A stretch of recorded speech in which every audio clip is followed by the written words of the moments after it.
قیلم نرازم ټیک ټاک یو دقیقه زه خو خپل پروفایل هم تا ته درکم نه غواړم دی زه د ټیک ټاک شوقین یم که ما د ټیک ټاک شوقي یم ما به خلکو ته ویل چې زما دا 1 میلیون ته ورسوم نه زه هغه تر ټایم کې د ټیک ټاک شوقي یم چې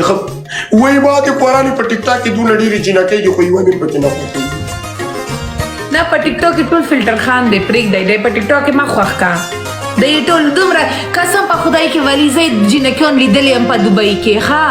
زه خو ټوله ژوند په دوبۍ کې تېروم دومره ښکلې ښکلې یې که نه دلته په لای کې قسم په قرآن کې چې هسې په رښتیا ګورې که نه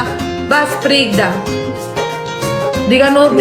نو ته هم ټیک ټاک یا قشه خو به ته نه تا خو فلټر لګوم فلټر نه لګوم زه په فلټر ضرورت نه لرم څوک چې ما ته هسې ګوري بیا یې ما ته وایي چې ته خو په ټیک ټاک کې دومره بد ښکارې ده په رښتیا کې نور هم ښه ښکارې ده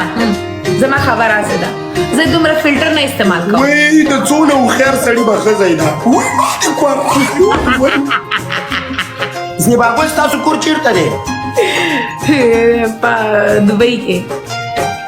مور او پلار دې ملک ته کېږي او الحمدلله مور مې پلار مې ورون برادر خواهر ټول په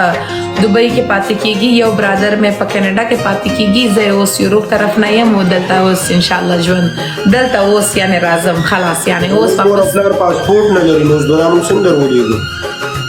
څنګه زما مور او پلار پاسپورټ نه لري ما چې دا مې درلېږلی و چې تاسو سره ملاقات کړی و ګپ شپ لګوي